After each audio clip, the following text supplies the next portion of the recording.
नाज़रीन, अवामी न्यूज़ में ख़बर जो सिलसिलो जारी है। अवां खे बेड़ा सिटी का ख़बर ॾींदा आहियूं। बेड़ा सिटी प्रेस क्लब जे सहाफ़ियुनि पारां सहाफ़त जे आलमी ॾियारे ते नौशरो फिरोज़ ज़िले जे शहीद सहाफ़ियुनि खे भेटा पेश कई हुई। प्रेस क्लब आॾो बैनर खणी क़ातिलनि जी गिरफ़्तारी लाइ एहतिजाज कयो वियो। इन हवाले सां वधीक तफ़सील बेड़ा सिटी मां नदीम मंगी जी हिन रिपोर्ट में।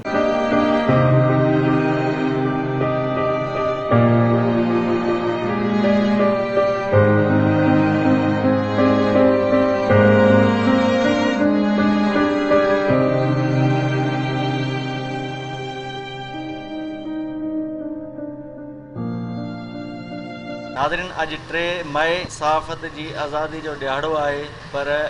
असांजा जेके सहाफ़ी आहिनि उहे तमामु घणी मुश्किलातुनि खे मुंहुं ॾेई रहिया आहिनि। इन सिलसिले में असां बेड़ा सिटी जे सहाफ़ियुनि सां ॻाल्हि ॿोल कंदासीं त उन्हनि जो जेको आहे सो अॼु सहाफ़त जे आलमी ॾियारे ते छा चवणु आहे। पहिरीं त अॼु जेको आहे सो 3 मई सहाफ़ियुनि जे आलमी ॾींहं ते मुंहिंजा जेके शहीद सहाफ़ी थिया आहिनि उन्हनि सभिनी खे मां भेटा पेश कयां थो ऐं कंहिं सुर्ख सलाम पेश कयां थो त हुन पंहिंजे जाननि जा नज़राना ॾेई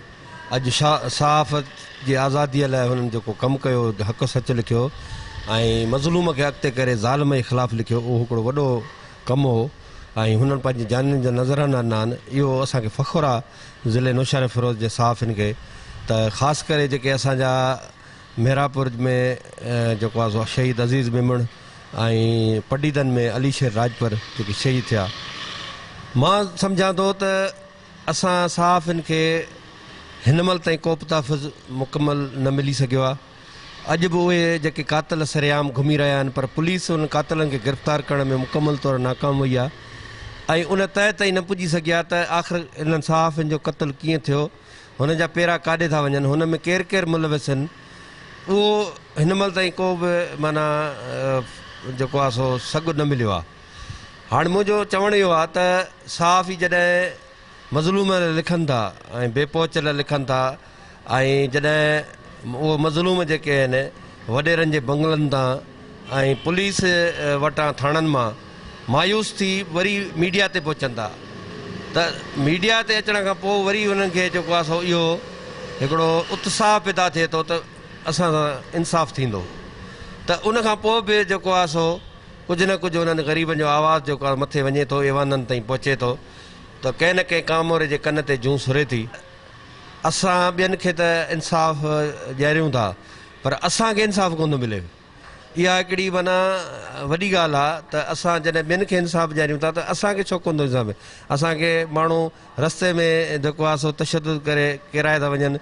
असांखे जेको आहे मोटर साइकिलूं असांजी चोरी थी वञनि, असांखे तरह तरह जूं तकलीफ़ूं थियूं अचनि, तरह तरह सां असां ज़ुल्म थियनि था। थाणनि में वञूं था, थाणे वारा असांखां FIR वठण लाइ तयारु कोन्हनि के,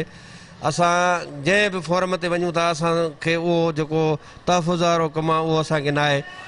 ऐं असांखे जेको आहे सो जेकी वॾेराशाही आहे ऐं जेके सहाफ़ियुनि जे ख़िलाफ़ु जेके धुरियूं कमु कनि थियूं असांजे मुआशिरे में,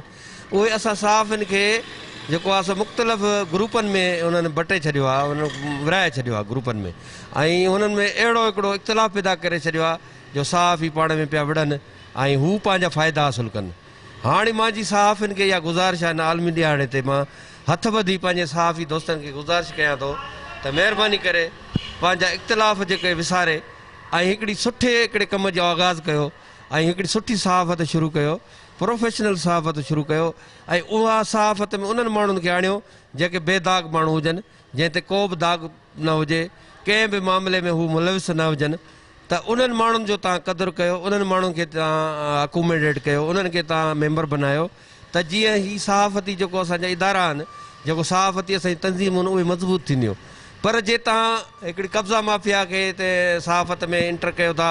मंशियात फ़रोशनि खे इंटर कयो था, शराब फ़रोशनि खे इंटर कयो था, इहा हिकिड़ी वॾी ॾुख जहिड़ी ॻाल्हि आहे। इहो हिकिड़ो असांजे लाइ हिकिड़ो लम्हाए फ़िक्र आहे सहाफ़ियुनि जे लाइ ऐं हिकिड़ो असांजे मथां माना हिकिड़ो चीच खजे थी त भई इहो सहाफ़ी जेको आहे सो शराब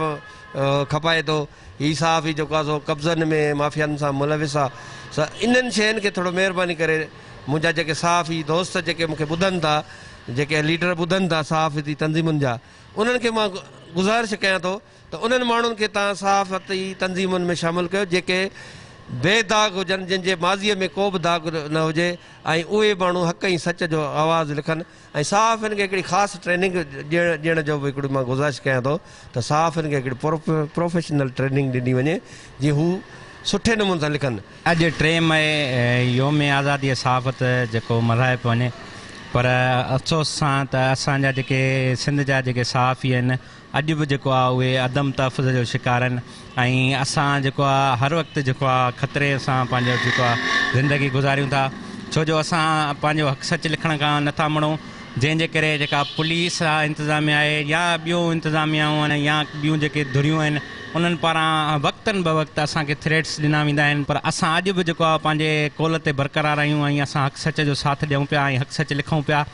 ॻाल्हि इहा आहे त जेको सहाफ़ी हक़ सच लिखे थो, अगरि उहो मारिजी थो वञे या उनखे के को हमिलो थो थिए या उनखे जेको आहे धमकियूं थियूं मिलनि त उनजो को दाद फ़रियाद नथो थिए। सिंध हुकूमत जेका मुख़्तलिफ़ जॻहियुनि ते ऐलान करे पई, या जेके पुलिस इंतिज़ामिया आहे असांजी सिंध जी, या जेके असांजा वफ़ाक़ी इदारा आहिनि उहे ऐलान कनि था त असां सहाफ़ियुनि खे मुकमल तहफ़ुज़ फ़राहम कंदासीं या उन्हनि जे हर पल गॾु हूंदासीं। पर हिन महिल ताईं कंहिं बि सहाफ़ी खे को तहफ़ुज़ न आहे मिलियो। जेके सहाफ़ी क़तल थी आहिनि, ताज़ो शहीद अज़ीज़ मेमून क़तल थी वियो या शहीद अली शेर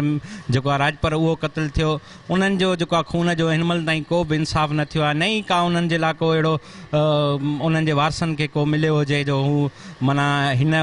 ॾुखियनि हालतुनि मां निकिरी सघनि। सहाफ़ियुनि सां जेके ज़ुल्म थींदा आहिनि, जेके सहाफ़ी आम माण्हुनि जा जेका ॻाल्हि आहे उहा आला ऐवाननि ताईं पहुचाईंदा आहिनि, पर जेके अफ़सोस जी ॻाल्हि आहे जेके सहाफ़ी आहिनि उन्हनि सां अञा ताईं को बि इंसाफ़ न थियो आहे। नाज़रीन, तव्हां हिते जेके 82 सहाफ़ियुनि जा वीचार ॿुधा, उन्हनि जो इहो चवणु हुयो त सहाफ़ियुनि खे तमामु घणी तकलीफ़ुनि खे मुंहुं ॾियणो पए थो। सच लिखण जी पादाश में हुननि जे मथां केस दाख़िल कया था वञनि, हुननि खे शहीद कयो थो वञे, जॾहिं त हुननि खे ॿियनि मुख़्तलिफ़ तरीक़नि सां जेको आहे सो हिसायो थो वञे जीअं हू जेको आहे सच लिखणु छॾे ॾियनि। सहाफ़ियुनि खे मुकमल तौर ते तहफ़ुज़ ॾिनो वञे जीअं हू पंहिंजी आज़ादी सां लिखी ग़रीब माण्हुनि खे इंसाफ़ ॾियारे सघनि। कैमरामैन ताहा मंगी सां गॾु नदीम अली मंगी, अवामी न्यूज़ TV, बिरियासिटी। वधीक ख़बरनि ऐं तफ़सील जे लाइ विज़िट कयो असांजी वेबसाइट awamiNewsHD.com ऐं ॾिसंदा रहो अवामी न्यूज़ HD।